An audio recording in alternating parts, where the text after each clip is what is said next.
Dean Griffith, Dean Fuller, Chaplain Ripsky, welcome to the main reading room of the Vise Library. We're privileged today to have two very highly credentialed immigration lawyers. They're going to speak with us and make a presentation. But before we get to them, I want to recognize someone from Cumberland University's Board of Trust who has a particular interest in immigration matters. Dr. Michael Spaulding was a urologist in Nashville in private practice for 37 years. Upon his retirement, he founded Equal Chance for Education, ECE. It's a scholarship program for undocumented immigrants in Nashville and Middle Tennessee. It started when he saw a family friend denied the opportunity for an equal education in the state of Tennessee. ECE has supported 486 students at 20 different colleges and universities. This last fall of 2021, 97 new students enrolled as freshmen. The Alumni Association for ECE now includes 131 graduates. They're all out there improving our communities through their contributions as young leaders. Cumberland University is proud to say that it is a partner university with Dr. Spaulding and ECE.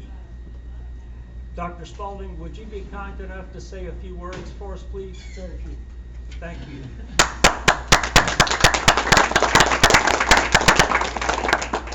Good morning, and thank you for that very nice introduction. The last thing you need to hear is from me. We started this 8 years ago. We've been lucky. We've had 486 students. Right now, 37 students are here in Cumberland. And we hope to add another 100 this year. We hope all 100 of them come to Cumberland, because this is my favorite school. Our first student came here, and he's finished, of course, after 8 years. He's now a registered nurse working at Vanderbilt Hospital in operating room, and will soon be going on to a graduate program in nursing. Others in that same class, one is now out of medical school. In her residency, she'll be returning to Middle Tennessee when she finishes her residency in 2 more years as a nurse, as a family physician. Our other gal is now at Yale University on full scholarship in law school, which is a pretty good law school, I hear, right? Pretty. Not bad. Not too bad. So how are our students doing? Our story is really simple. What people say, well, are they taxpayers? They're all taxpayers. What percentage stay in school? 98%. To give that some perspective, Harvard is 97%. So we think that's pretty competitive. Average GPA, 3.43. And as I said, we've got nurses, we've got CPAs, we've got lawyers. And they always say, which one should we send back? So I would think maybe the lawyers, but I'm not sure. The rest of them don't keep in the United States. That's enough, they say.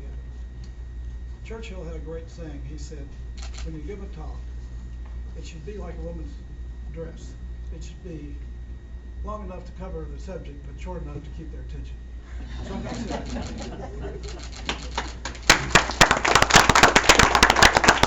we've got 41 countries representing our school here. So this is very much an international school. So thank you. Thank you so much, Dr. Spaulding. We appreciate everything you do. It's my privilege to introduce Douglas Russo. He graduated summa cum laude from the University of Central Missouri, earning a Bachelor of Music degree in music technology and also a minor in business administration. After his degree was completed, he traveled the world, performing as a bass guitar player with the Royal Caribbean and Holland American cruise lines. How's that for a gap year?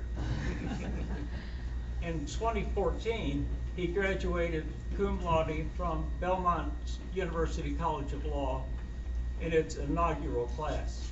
While at Belmont, he served as a senator and treasurer of the Student Bar Association. He was a notes editor for the Law Review. He competed at the National Health Law Moot Court competition and also served as an ambassador. He received Best Performance Awards in property law, entertainment law, constitutional law, and trademark law. Douglas Russo acquired the Rose Immigration Law Firm on January the 1st of 2021. His law firm was listed among the best law firms as ranked by U.S. News and World Report for 2021. He's licensed to practice law in the state of Tennessee. He works primarily with business immigration clients and also has a strong interest in working with foreign national musicians. His interests include playing the bass guitar, boating, and softball. Linda Rose got her law degree from the University of Hawaii in 1986. She also has a master's in public health and another master's in anthropology. She has also studied music at the Berklee College of Music. She's been practicing immigration law for 30 years.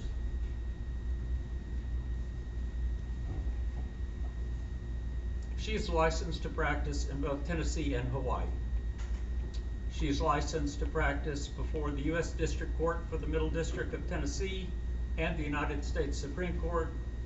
She's listed among the best lawyers in U.S. News and World Report. And as I mentioned earlier, the law firm is also listed as a best law firm in the same publication.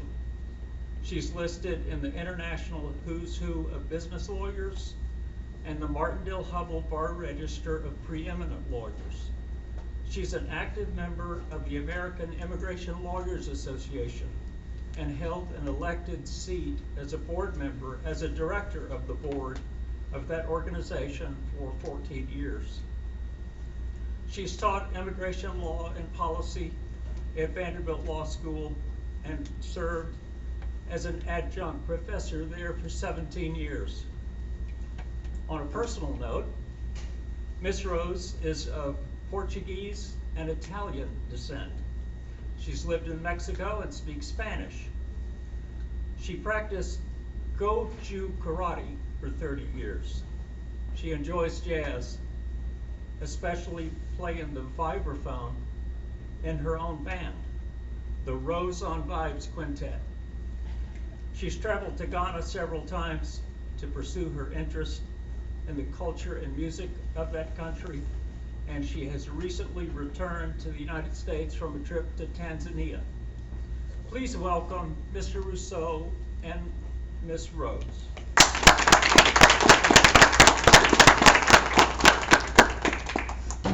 Well, thank you for that wonderful introduction. And there's really very little for us to say about ourselves since that's been extremely well covered. I will mention that I'm originally from Boston, so excuse my accent. Some things are just too good to go away. And we'd like to talk to you today about immigration. We practice exclusively immigration law. I began the firm some 30-something years ago, and Doug came to work with me about almost 10 years ago, and we have worked together really well to build the firm. It is, as you've heard, we're one of the best law firms, certainly in Tennessee. I think that we are recognized nationally. And it was I've practiced immigration law actually by now for 35 years. And so it was my pleasure over a year ago to transfer ownership of the firm to Doug, and he has done an incredible job of taking over the leadership and management of Rose Immigration Law Firm. We still work together, and that's why we were pleased to come to Cumberland University today to introduce you to the concepts, basic concepts of immigration law. Most people, when they hear immigration, they have this skewed vision of people sneaking under the fence to work illegally and take jobs away from Americans. It's not that, and it's so much more than that. And I'm reminded of several years ago when I was chatting with my brother about the immigration system. My brother is an educated, articulate, well-informed man. And in the course of our conversation, he said to me, "What is a visa anyway?" And I realized that people just don't understand the basic idea of immigration. So that's what we're going to talk to you about today. For some of you who are foreign students, we'll give you information about what you need to be looking for, what you need to be doing next. For those of you who just have an interest in immigration, you'll walk away with a better understanding of the system. Yeah, and I'll say that we won't have time today to cover every single aspect of immigration, but our goal is to give everybody something that they can take away with related to U.S. immigration. And the first thing we want to do is go over a few basic terms related to immigration. And really the first lesson is about immigration basic vocabulary.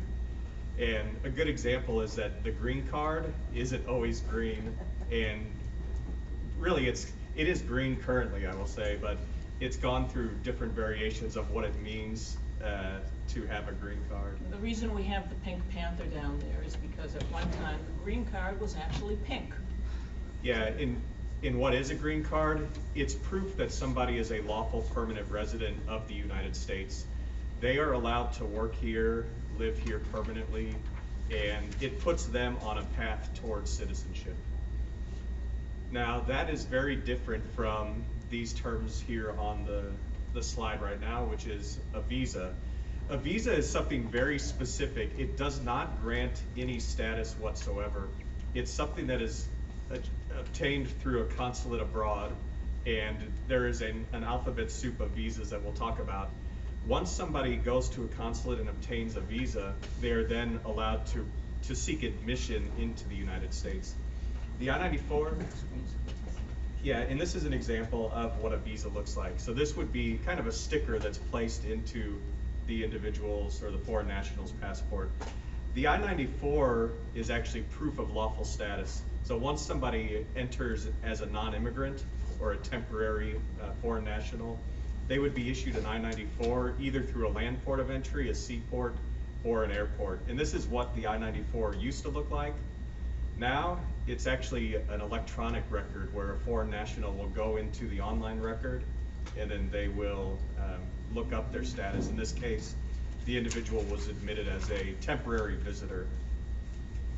This is actually an immigrant visa, and this is a way for a foreign national to obtain permanent residence abroad. So there are two ways to get permanent residence, one of which is in the United States through something called adjustment of status. The other option is applying for an immigrant visa. When they enter, they would then have the green card. So here's what the actual green card looks like right now. And this is one of Linda's good friends who is now a practicing attorney, originally from Indonesia. And she gave me permission to use her card. Now, we talked about, I mentioned briefly that there's sort of an alphabet of temporary statuses in the United States. We call them non-immigrants, but the next lesson is going through, or the next thing that people should know about immigration law are some of the most common non-immigrant visa categories. One of the most common ones, and I'll let you, Linda, talk about this a little bit, but would be visitors. So there are two types of visitors that come into the U.S. So there are visitors for business and visitors for pleasure. And the visa that they would receive is called a B visa. And by the way, the letters to these visas have nothing to do with the type of visitor or the type of visa, because you would think that a visitor visa would be called a V visa, but that's not so. What it is it's the alphabetical listing within the statute. And so the B visa is one of the first. There is an A visa, by the way. We're not going to discuss it today, but the B visa is for visitors. And the way I remember the difference between a B1 and a B2 is business before pleasure. So the B1 is for business and B2 is for pleasure. So if someone were coming into this country, say a businessman from Germany coming into the US to negotiate a contract or attend a conference, that person, he or she, might come in on a B1 visa. Now, if the German family wanted to come to the US to go to Disney World for a week, they would come in on a B2 visa for pleasure. This visa category is hands down non-working. We are going to talk about next some of the visa categories that allow people to work in the United States, because I know if you're a foreign national student here, that's what you're interested in, is how can you work in the US? And there are ways for that to happen. And by the way, is that a Boston Red Sox hat that I see you wearing? Oh, right. First she wanted your shirt, now she wants your hat. Okay. Well, so these categories that we're going to talk about next, like Linda said, the B visas are not work-related whatsoever. So even though B1 is called a business visitor, that's for non-work-related business activities, negotiating contracts, like Linda said. The next category of non-immigrant visas that we'll talk about are sponsored by employers and they specifically allow foreign nationals to work within the terms of that visa itself. So H-1B is one of the most common by far, and it's for professional workers. The statutory term is called specialty occupation, and that's defined as an occupation that requires a bachelor's degree in a specific field, and the foreign national worker has a degree in that field. Very common examples would be engineers, where they are working as a mechanical engineer, perhaps at Nissan, and they studied mechanical engineering. Now, it is subject to a lottery for the most part. There are actually some exceptions for institutions of higher education and some nonprofits, but for the most part, it's limited to a total of 85,000 visas per fiscal year. And just to give you an idea of the demand, last year about 300,000 people were competing for these H-1B numbers. Now, we won't really talk in too much depth about the different agencies that are involved with immigration, but H-1B specifically requires the Department of Labor to get involved because there are prevailing wage requirements, which are really in there to protect the foreign national workforce, but also the U.S. workforce. In other agencies, USC, just in case we mention these terms without defining, USCIS is the agency within the United States that grants benefits, where we would file a petition. If somebody's requesting naturalization, we would file an application there. People used to call it the INS, because that's what it was, and then the agency changed when the Department of Homeland Security was established after 9/11. But some of you who are maybe closer to my age might think of it as the INS. Exactly.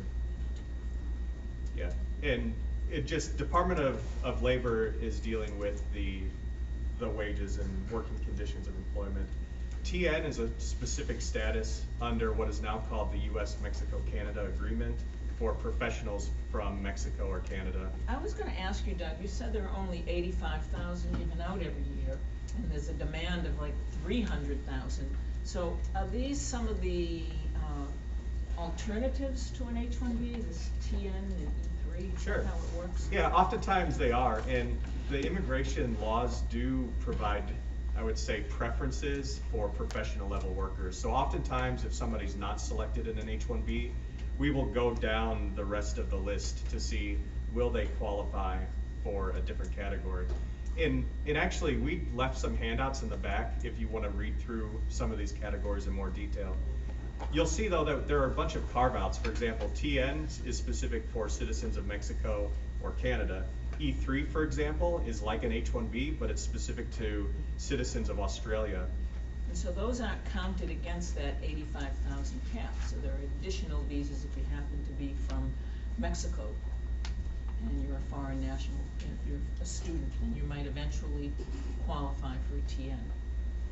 Now, the next topic really, or subtopic of non-immigrant visas is the sort of the entrepreneurial spirit, what I would call, of foreign nationals and, you know, the American dream in building a business here in the U.S.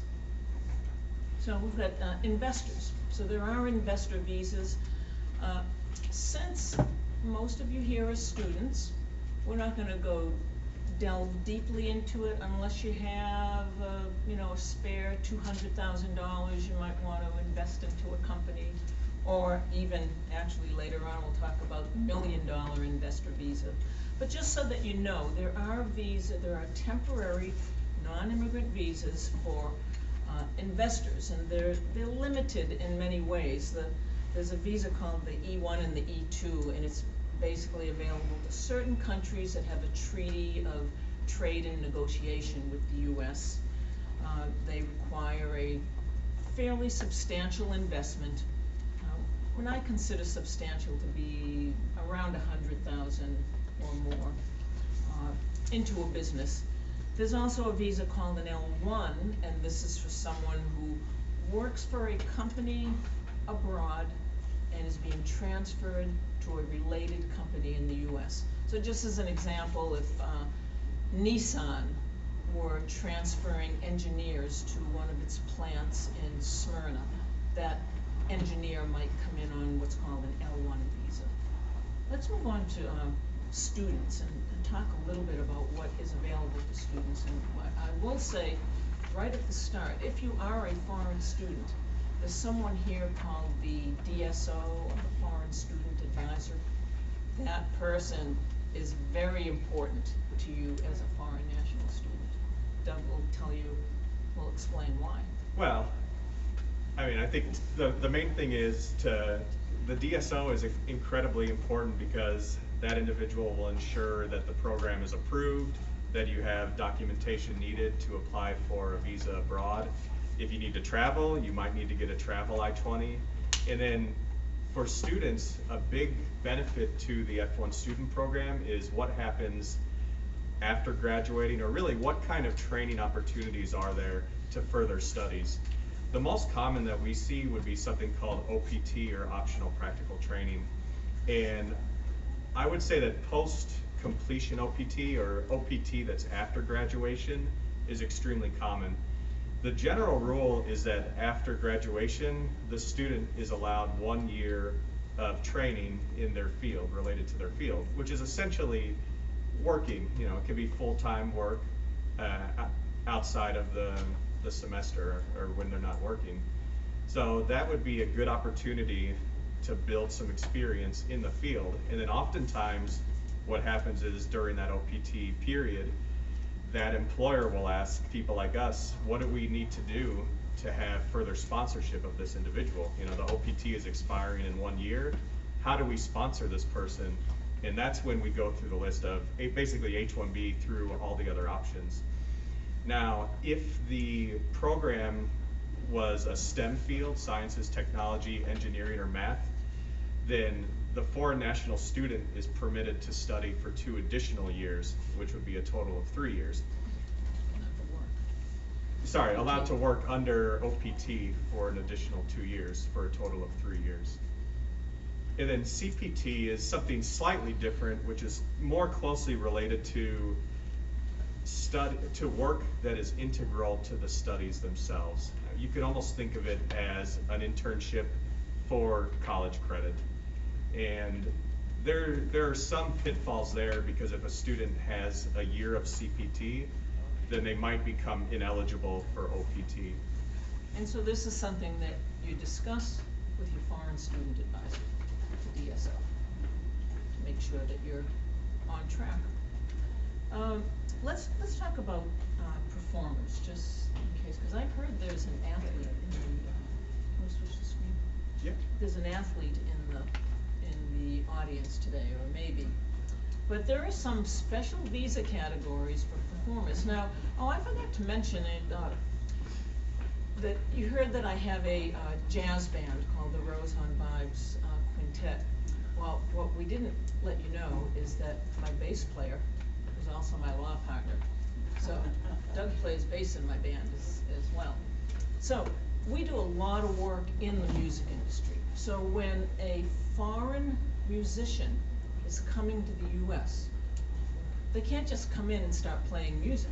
They have to have a visa. They have to have a work authorized visa. And most of those artists come in on something called an O visa or a P visa. You'd be surprised, the O visa is for workers of extraordinary ability, so it might be someone who is, the way I describe that is it's someone who is very good at what they do and known for it. You would be surprised to know how many of the US top name country music artists are from a foreign country, because they've come in on an O1 visa.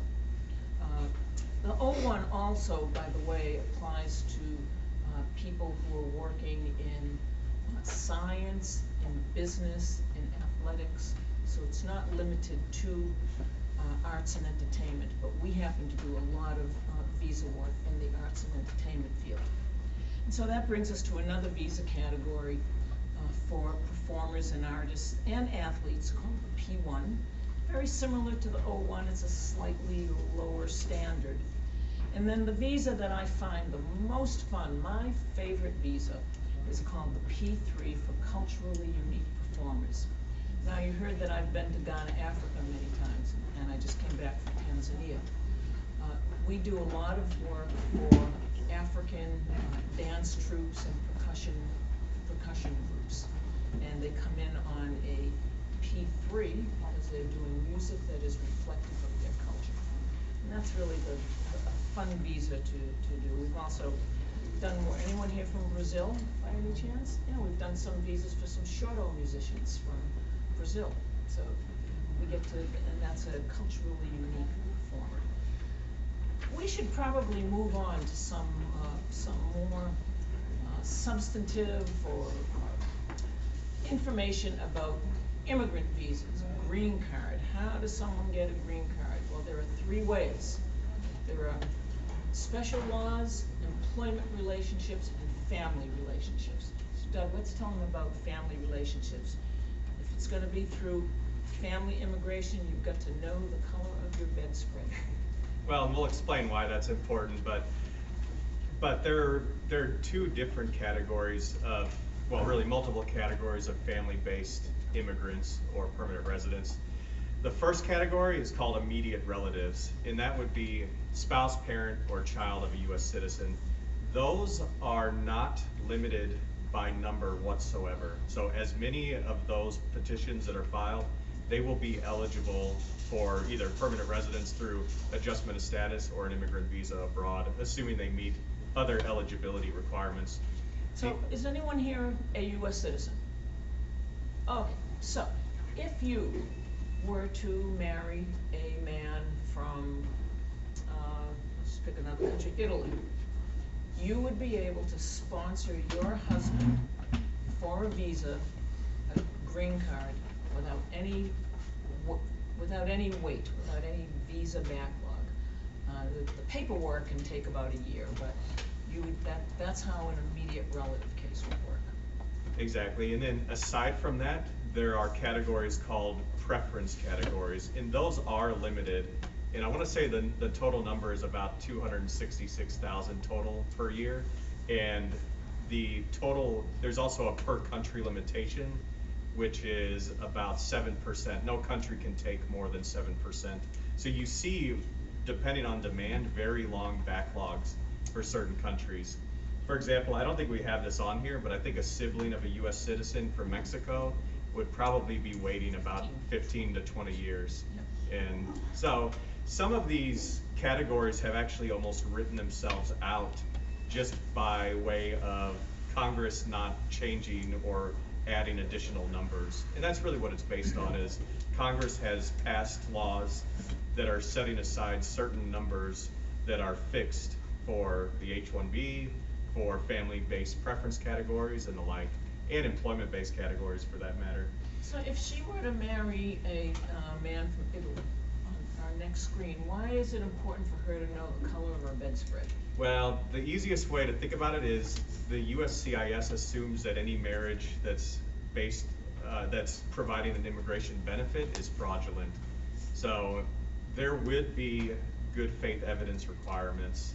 For example, shared liabilities, shared shared assets, joint bank accounts, love letter, and then I kind of break it down between the hard evidence and the soft evidence. So the hard evidence being, did you file your taxes together?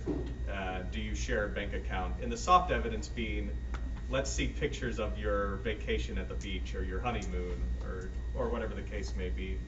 So They have to do this, like they just send in the paperwork showing that it's not a fraudulent marriage? Is that what they do? Or? well, initially you want to build a good case, but after that, eventually, and right now everything's backlogged, so like Linda said, probably a year down the road, the couple would be called into the USCIS office and would provide additional evidence and would be asked questions about the relationship. So how did you meet? In cases where USCIS suspects fraud, they will even separate couples and do kind of the good cop, bad cop routine, perhaps. We had a case like that very recently, and it was definitely a good faith marriage, or we would not have been bringing the case and presenting it to Immigration Service. But Immigration didn't believe that it was a good faith marriage, so they separated out the couple.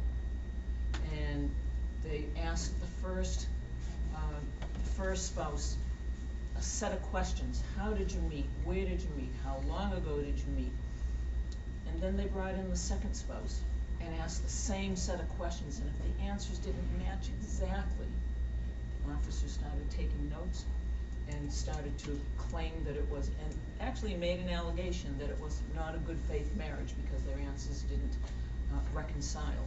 So then we had to go back and do our job, which is arguing that, well, the reason these answers didn't jive is because you didn't ask it the same way, or one person had a different understanding of where they had their first date, et cetera, et cetera. So marriage to a U.S. citizen, as Doug said, the marriage is a presumed fake marriage, and our job is to go in and prove to the Immigration Service that it's a real marriage.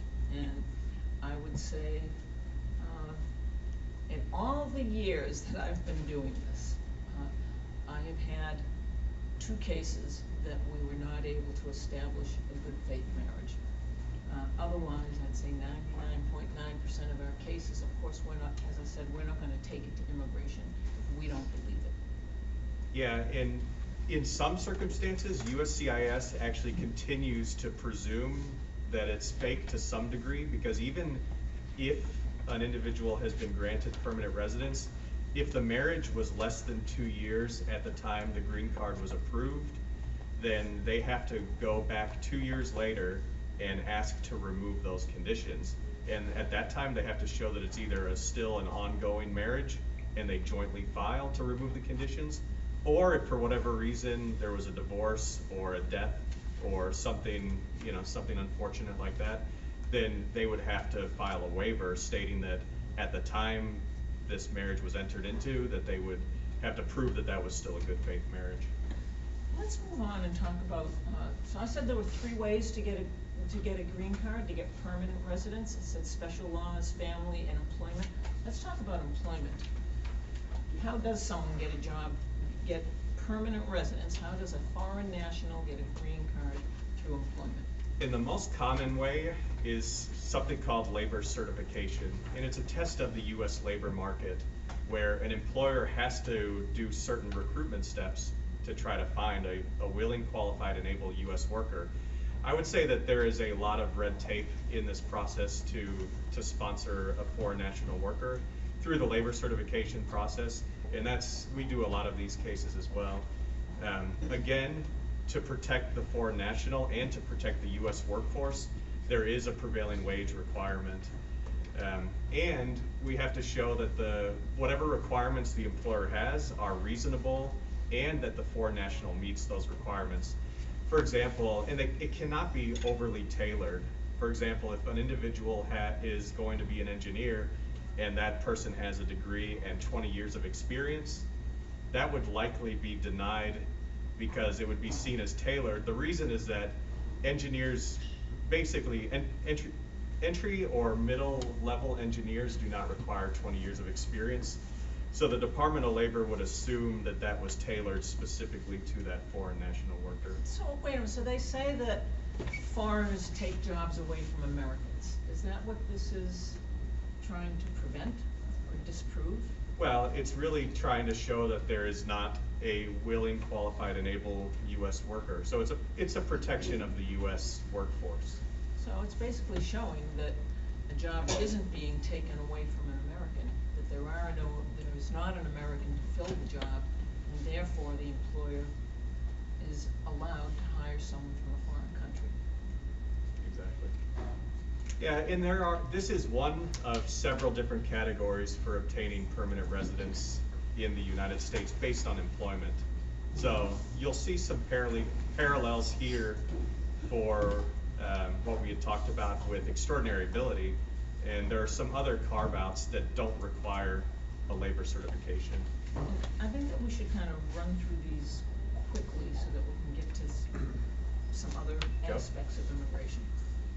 But so it's not always required that the employer do this whole test of the labor market, advertising and proving that there are no Americans available. Because a lot of foreign nationals have skills that we really want and need in this country, and that we don't need to test the labor market to see if there's an American, because the foreign national skills and abilities outweigh a test of the labor market. And those are occupations like registered nurses. We've got a dire shortage of registered nurses in the United States. Physical therapists, multinational executives, and we talked about musicians of extraordinary ability. Outstanding professors and researchers. I bet you that anyone here would qualify for this immigration category if you weren't U.S. citizens already. But those are just a few of the categories that we don't have to test the labor market.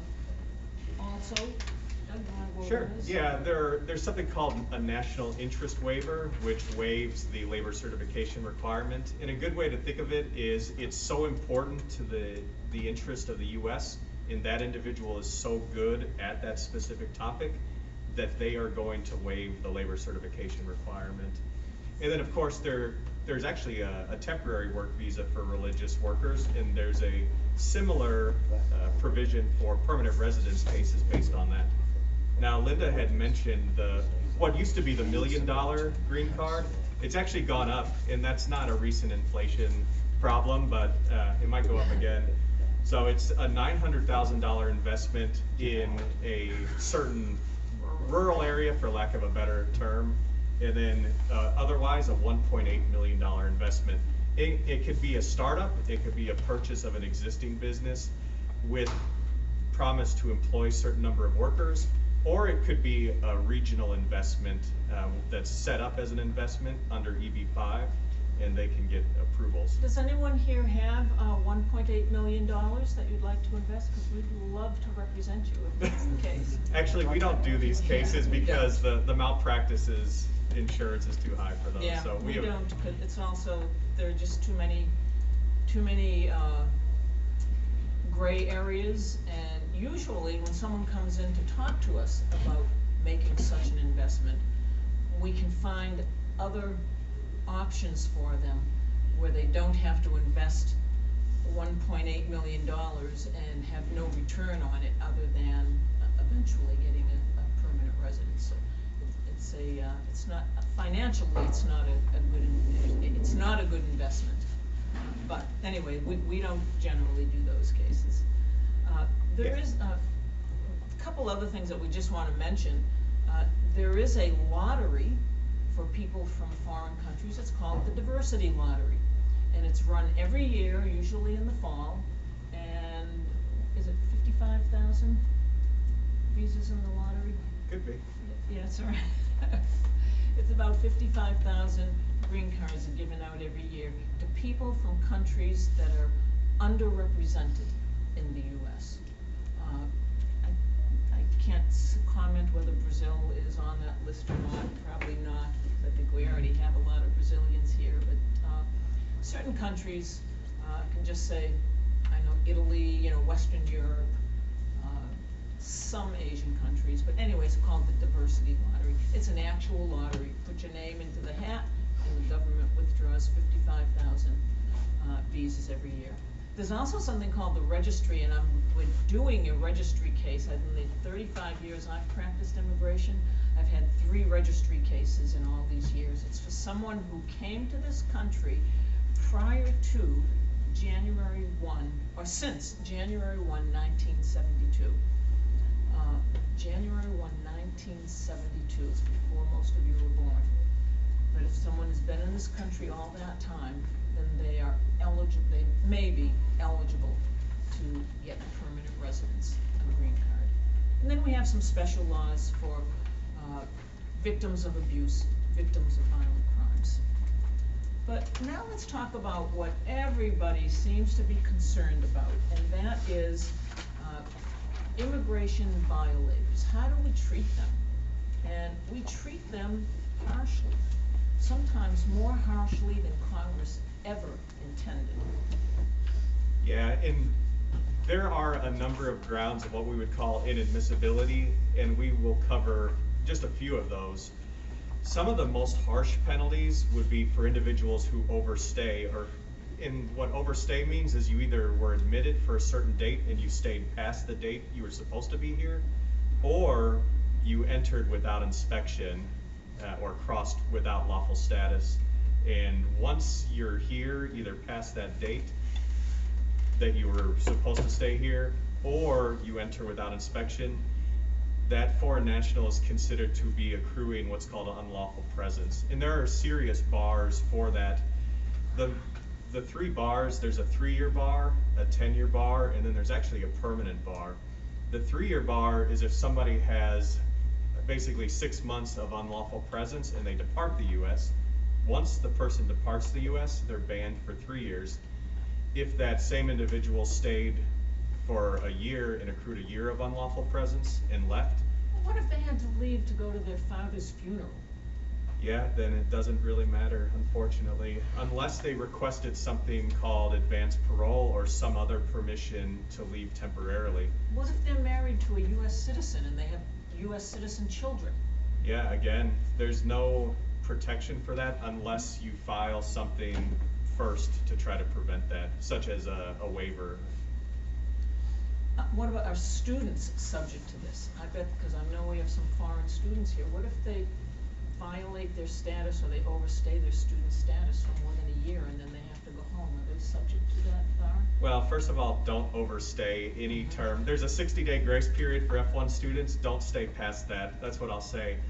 But I will say as well that the unlawful presence only applies to a finite end date or somebody who entered without inspection. So the interpretation has been that F1 students don't accrue unlawful presence because they're given a status called DS, or duration of status. But again, don't overstay. So what if your visa expires for your I-20 still in Yeah, that's a good question, and that's a common issue along a number of different categories. The visa itself and the passport is really only to seek admission into the United States.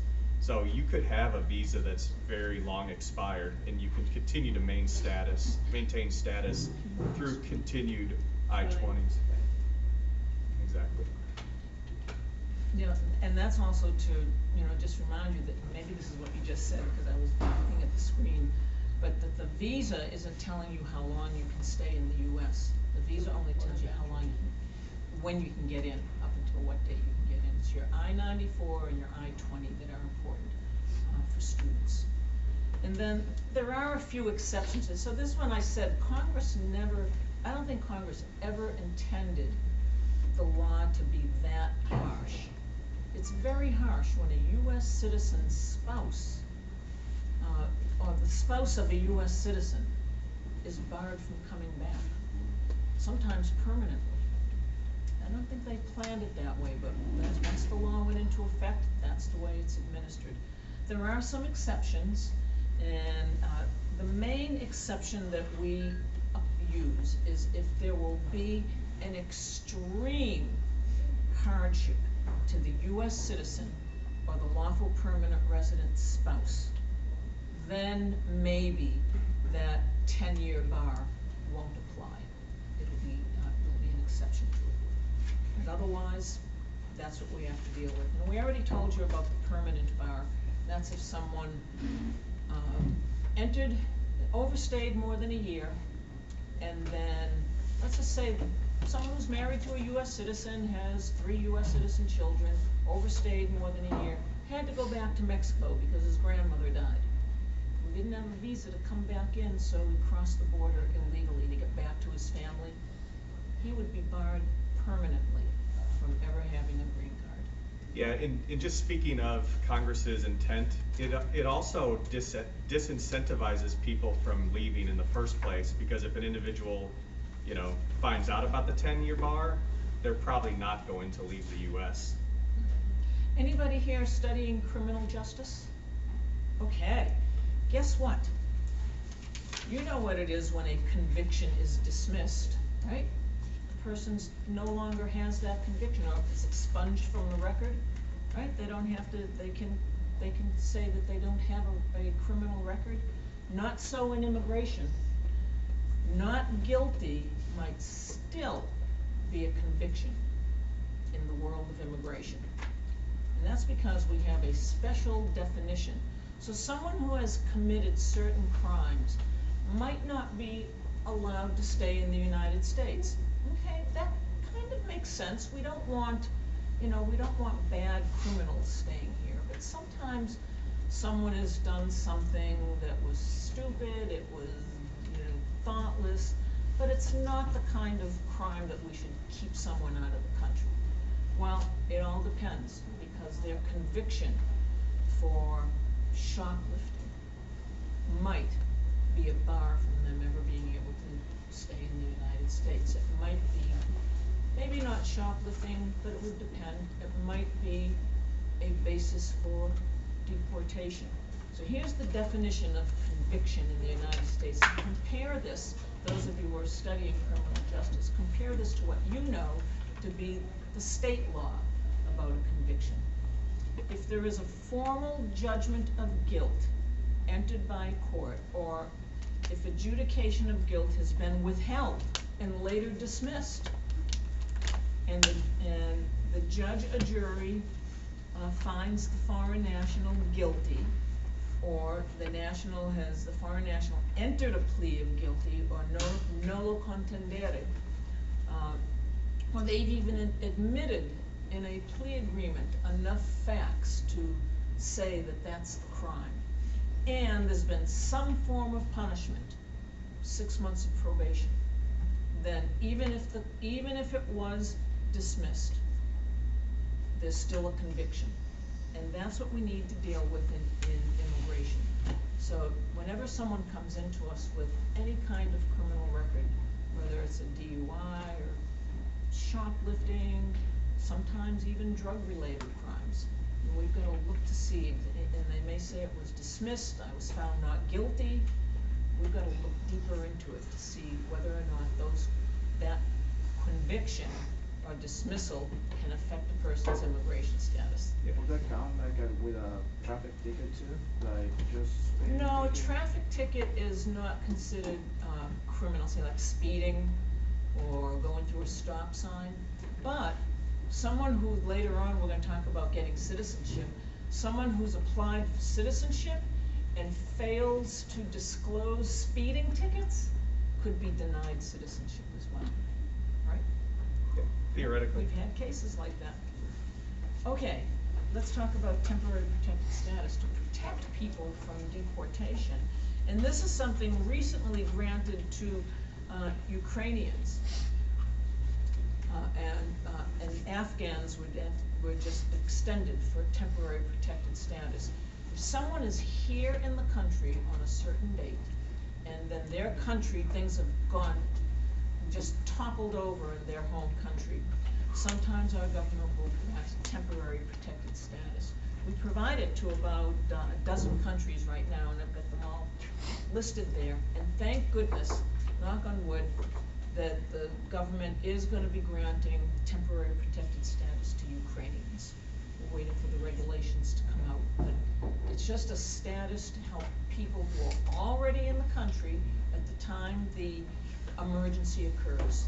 Yeah. It protects them from deportation. And that's a very important factor because it's really set at a certain date. So the cutoff for Ukraine, for example, is going to be March 1st. If a Ukrainian was here by March 1st, that individual would be eligible for TPS. Otherwise, if they came later, they would not be eligible for TPS unless USCIS changes the date. Now, yeah. If you have a TPS, can you go out of the country and then come back? Not unless you first apply for something called advanced parole. So it's not like a visa that allows you to seek readmission on its own. It would allow somebody to stay here and work here, but it does not allow for travel authorization unless that's approved separately. Now, another category that's really important for business immigration practitioners is compliance. And there's something called an I-9 form, which every single person in the United States would have to complete to be able to work for an employer in the United States. Every employer has to require that a worker complete this form called an I-9. The lesson, can we just go back to the lesson for one moment? Sure. And this is for, if you're not a US citizen, never claim US citizenship on that form, if you're not a US citizen. Or on any other filings, Yes, like anywhere. a FAFSA application. Any claim to a US citizen who is a non-citizen is almost like an immigration death sentence. It's one of the worst bars. Basically, the permanent bar and any claim to a US citizenship, those are like the death penalties of immigration law. Can we go 5 minutes over? Of course. Okay, all right. Yeah, and this is what the I-9 form looks like. If anybody's worked, you'll see this form and not know what to do with it and what to present. But it's really important that employers do not ask for specific types of documents. Really, the question should be broad, like, please provide documents that establish your eligibility to work in the United States, not show me your social security number and your passport, for That's example. illegal for an employer to do. Yeah, usually think of discrimination on the other way around, but it could actually be considered document discrimination. What happens to the employer? So we'll just talk about this for those of you who have businesses or work with businesses. What happens to the employer who doesn't fill out the I-9, doesn't have the I-9 on file for their employees, or who employs unauthorized workers? Because a lot of employers do hire undocumented workers. This is because there's an extreme shortage of workers in the United States, and the immigration laws are so, if this gave you any idea about how limiting the immigration laws are, you can understand a little bit why some employers will opt to violate the law and hire undocumented workers. Because there aren't visa categories available. All the construction you see going on, there's not a visa for construction workers. And so, but to get this construction done, employers have had to draw from the undocumented workforce. We don't endorse that. We try to work with employers to help them figure out other alternatives. But sometimes employers violate the law so they can keep their business alive. What could happen to them though? Yeah, basically penalties. And if there is an audit on the I-9s, then the officer who's conducting the audit will tally up all of the violations and total the bill. And then, it can be a very serious fine at a certain point. They can even fine employers for technical mistakes, which would be what's considered paperwork violations or technical violations. So it can be pretty tough, and there are also criminal penalties as well. So an employer could end up in jail for hiring undocumented workers. All right, someone said to me the other day, how about all the Ukrainians? Can they apply for asylum in the United States? Can they just come to the border and apply for asylum? The answer to that is no, probably not. It's because asylum is meant for people who have and this is the definition, well-founded fear of persecution based on only is not in the statute, but based on only race, religion, nationality, political opinion, or membership in a particular social group. So someone couldn't say, I'm Ukrainian, I'm a member of a particular social group. No, that's not a basis for asylum, unfortunately. Asylum is based on fear. It's basically that my government is refusing to protect me because of persecution I experience based on my race, religion, nationality, political opinion, or membership in a particular social group. That's how asylum works. Now, Doug and I were just discussing last night, what are Ukrainians going to do? How is the U.S. going to do something to help Ukrainians? And we would have to, our government would have to pass a regulation, a law, a proclamation, an executive order to grant refuge to Ukrainians. And probably, I'm gonna guess that every NATO country will pass something saying, we'll take 10,000 Ukrainians, we'll take 100,000 Ukrainians, and every country will agree to take in so many. And that would be a special process, but it would not be asylum. Yeah, and something similar happened with individuals from Afghanistan when the Taliban took over the country. Those individuals actually oftentimes have a stronger case for asylum because it could be religious based. There are certain, religious groups that are specifically targeted in Afghanistan. But on a brighter note, Linda calls this the rocky road to citizenship, which would be maybe starting at a temporary status, maybe even starting as a student, going into a work-based non-immigrant status, getting sponsored by an employer, or getting sponsored by a family member, and then getting a permanent residence, and then after that, what does it take to become a U.S. citizen? So to become a U.S. citizen, we'll just say, first you gotta be a permanent resident, which means a green card holder. That's sort of the general rule. Okay, well. Yeah, you can go on. Why would anyone want to be a U.S. citizen? We've got our own set of problems here. But if you're a U.S. citizen, you can vote and participate in our democracy. You can travel freely because permanent residents, someone with a green card, can't really travel freely. If they go back to their home country for a year or two, they lose their green card. So the green card's not permanent, even though it's called permanent residence. They can petition for family members. They can pass on citizenship to children. They can get certain kind of jobs. And a citizen can't be deported. A green card holder can be deported. You commit a certain crime, you get a green card, you commit a certain crime, you could be deported. Citizens can collect public benefits. Permanent residents can't necessarily get public benefits. So that's why you would want to become a U.S. citizen. Plus, it's one of the greatest countries in the world. I mean, I am thankful every day that I happen to be born in the U.S. I just came back from Tanzania. It's a pretty amazing experience to travel to foreign countries and just realize what a huge world it is and how many people of different walks of life exist and how I'm really just a little grain of sand in this world. There are a lot of people who have their own lives and are perfectly happy without their electric toothbrush and their VCR and their fancy sports car. So I don't know anyway. if some of the students would know what a VCR is. Okay, no, not a VCR. Let's see. An iPad. Okay, an iPad. All right, I gave away the age. Anyway, anyway, we're very fortunate to have been born in the U.S. Those of us who are citizens, and it's a great benefit to eventually become a U.S. citizen. Anyone born in the U.S., can we show the 14th Amendment? Sure. Anyone born in the U.S., born on our soil, is a U.S. citizen.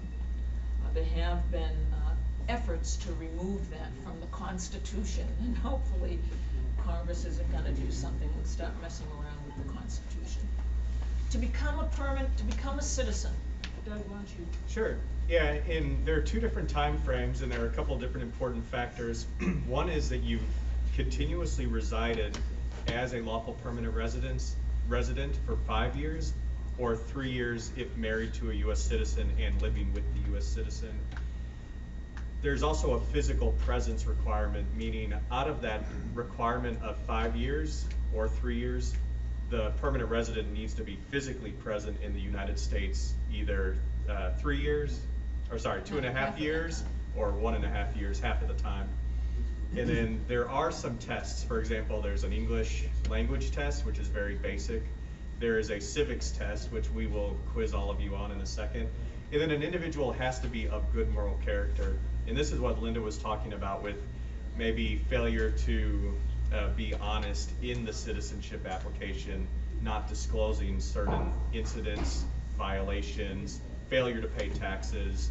Those kind of incidents could cause you to not have good moral character for citizenship purposes. There are some questions on the naturalization application, which, by the way, in my experience over 35 years, has gone from I think it was a 3-page application when I first started practicing. It's now a 20-page application. But there's a question that says, have you ever been cited for any offense? Now, you would think that the thinking about, the question would refer to, have you ever been charged with a criminal violation? But it means, have you ever been cited for anything? And a parking ticket is a citation. So if you don't put that on the application and you say no, then they're going to use that as a basis to deny someone's citizenship. So they'll try anyway. We'll be able to argue it for you. But anyway, I would say that applying for U.S. citizenship is probably more important to have a lawyer for that than any other process, because to me, it's the last chance for the immigration to take away that benefit from a foreign national. And we want to protect them and make sure they get it. Now, as Doug said, there's a test. There's a test of knowledge of civics and U.S. history. So let's just see whether you're a foreign national. Would you be able to pass the test? You're here in college in the U.S., so you've taken history. Or you're a U.S. citizen. Let's just see. Could you pass the test? All right. How many amendments are there to the Constitution? Any volunteers? Exactly. 27. So not everyone raised their hand immediately. Okay. Name a power that belongs only to the states, not to the feds. Trick question, isn't it? Well, and there are a lot of different ones, so any one answer would be correct. There are 1, 2, 3, 4, 5 appropriate answers. Anyone want to throw out an idea? A power that belongs to the states but not the feds. All right, Doug. We'll give you them the it. answers. Yeah, I think the most common one is probably education and policing are probably the two. Driver's licenses. Yeah, safety type. Okay. These are questions from the naturalization test. And there are 100 total questions right now. The officer randomly selects 10, and the applicant has to get at least 6 correct. So it's really just about memorizing. So if you want to have a little extra free time and have some fun, yeah, you can Google the civics test. The naturalization. All right. Again, a question directly from the exam. What is one promise you make when you become a U.S. citizen? Something about loyalty to the country, or? That's a good one, yeah. Okay. I'm giving him that Giving one. up We'll loyalty. give you credit for that one. Giving up loyalty to You other give up countries. loyalty to other countries. you promise to obey the laws, promise to be, it's a loyalty. The answer is loyalty. All right, and what else we got here? Anybody know one of the writers of the Federalist Papers? There's a Broadway play named after him. Yeah, exactly. That's how I tell There them. are tricks to certain clients about, okay, the colonies, think of the New York, New Jersey. How many senators are there? Just remember there are 2 per state and there are 50 states. So there's some tricks that we have up our sleeves for those. Well, I noted though that if some of you got some of the questions wrong, not everybody knew the answer, so we've noted your names and we'll be filling out applications to revoke your passports. No, we're just joking, but that's the citizenship test, and I hope that gives you a rounded view of immigration. It's not easy, and that's why my brother said to me, "What is a visa anyway?" Because it's complicated stuff. And I know we're over time, but I'd love to take any questions that anybody might have. Yeah. If like a company or something like give you like a H-1B like visa, like for how many years do you have to be like attached to the company or something that you can? Yeah, that's a good question. And overall, an H-1B worker has a total of 6 years. The question was, how attached is an H-1B worker to a specific employer? The H-1B is a total of 6 years in 3-year increments. And if the individual has an H-1B and has been selected in the lottery, really there's no limitation to stay with that employer for any given time, to the extent that you would need to work with them for some time. But the H-1B visa allows for individuals to change from employer to employer as long as the new job qualifies for an H-1B. Oh, could I mention, before I take the next question, I didn't want to forget to mention, does anyone here read the Tennessean newspaper? Because Sunday, there should be an article that I've written in the perspectives section, so please keep an eye for that. And it goes over some of the more current issues happening in immigration. There was a question over here. I have a friend, he's taking the EB3 visa. What's the difference with this one and the ATP? So Is it E3 or EB3? Yeah, and the question was, there's somebody on EB3 that she knew. What's the difference between that and H-1B? EB3 is most commonly, well, it's really a permanent residence path. Exactly, it's a permanent residence visa category. So that individual might have first been on H-1B or a different status before. But the EB3, as opposed to E3 is for Australians, but EB3 is a permanent residence category. So that would suggest that your friend is in the green card process, working on his or her green card. What are the requirements? That one is a labor certification process where there's a test of the U.S. labor market. Once that is completed, then the employer will file a petition with USCIS, and potentially, if the friend is in the U.S., could apply for a green card for permanent residence. Or if outside the U.S., could apply for an immigrant visa outside the U.S. So it will be better to apply to that one instead of the H-1B? Generally speaking, the recommendation would be to obtain some sort of temporary work authorized status and then concurrently start the green card process. The reason is that the green card process could take several years to complete, and in the meantime, you need something to be able to continue to work on. So the most common progression for foreign national students or international students would be have F1 OPT, get sponsored by an employer for H-1B, for example. Once the H-1B starts, then the employer at some point within that 6 years would start the green card process. Yeah, because all of this is employer driven. There's got to be an employer behind you. And an employer probably isn't going to want to put the thousands of dollars into a green card case until they know you a little better.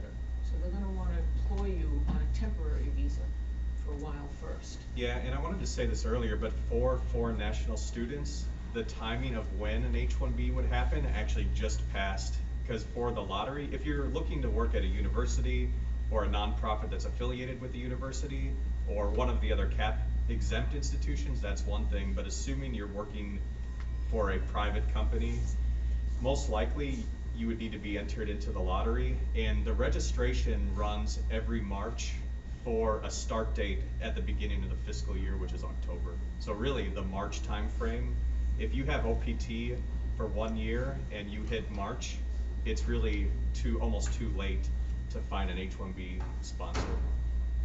So if I have a job and I'm on OPT, should I apply, like, let's say I'm gonna graduate like in May, I'm gonna have my OPT for a year. If I apply for the H-1B on March, Next year. Yeah. what would I do, like, between the time that I have, like, my OPT will expire in May? What would I do in the time that I have from May until I That's have a a decision? great question. Yeah, and we didn't get to talk that in depth with that specific issue. And I guess I should say, just to cover myself, that we can't provide any specific legal advice to anybody while we're talking up here.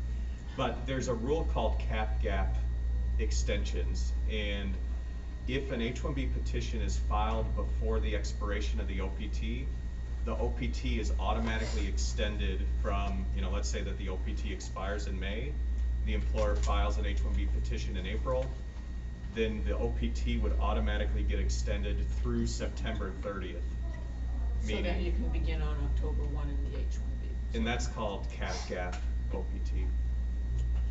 So it covers the gap. Then last one for me. Like, Sure. In order, like, you don't get like selected in the lottery, like can you apply again like after or how does it work? Hopefully you're in a STEM occupation so that you can get another round of OPT. That would be one thing. And yes, if you're not selected the first time, you can, through an employer. Now you've got to you can't Yes. just apply yourself, you got to apply through the employer. You can apply a second time. But you're gonna, if you've only had the 1 year of OPT, you're gonna run out of OPT to apply the second time. Now, we can also look at other options. We don't know. You might be what's your major? I'm doing an MBA right now. Okay, yeah, so, and that's another option too. Someone can, get the H-1B at the end of your OPT, go into grad school, get another degree, another round of OPT. And maybe. But I heard like after you do like OPT, when you finish grad school, you cannot do one more OPT if you do another. It depends Yeah. on the field. It's basically 1 year of OPT at each educational level. So yeah, eventually you might become a PhD, and then you've racked up a lot of debt maybe, unless you're And a lot of sponsored OPT. through somebody, and a lot of OPTs, and you've had bad luck with the lottery. And If that, it's in the same field, can they still get, so they had OPT in business at the baccalaureate level, and then they get a master's degree in business, can they get another round of OPT? I believe it's 12 months at each educational level. Is it the same with STEM? Like, can you get 3 and then 3 again? I don't know if I've ever seen that happen. What did you say, STEM? The question was, if you have let's say a bachelor's in a STEM field and you do the 3 years and then you get a master's in a STEM field, could you have another Oh, STEM? I don't really see, not sure about that. I'm not 100% sure, but I don't see why not. If at a different educational level, OPT would reset, and you might know the answer. We've never had one. Yeah, She's our first. I've never seen, well, and I guess I'll mention this, that there's something where, and this is something where if you are in a STEM field, E-Verify is not necessarily required for all employers. It is required for STEM OPT employers. Yeah. So we've had, in Tennessee, I think if the company has more than 50 employees, they're required to register for E-Verify. If it's smaller, then not necessarily going to be on E-Verify. So that might be a conversation. It wouldn't be an issue at the regular OPT stage, but when they are doing the STEM training plan and everything like that for the STEM OPT, then there might be a conversation of, hey, by the way, are you enrolled in E-Verify? Because that will be a requirement for the STEM OPT. Yeah. If you could be king and queen for a day, what would you change first?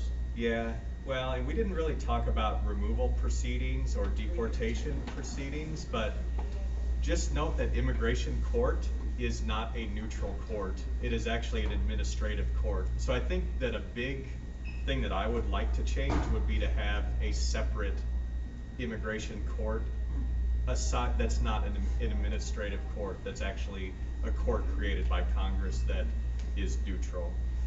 If I could change anything, I would get rid of the 3-year tenure and the permanent bars to admissibility.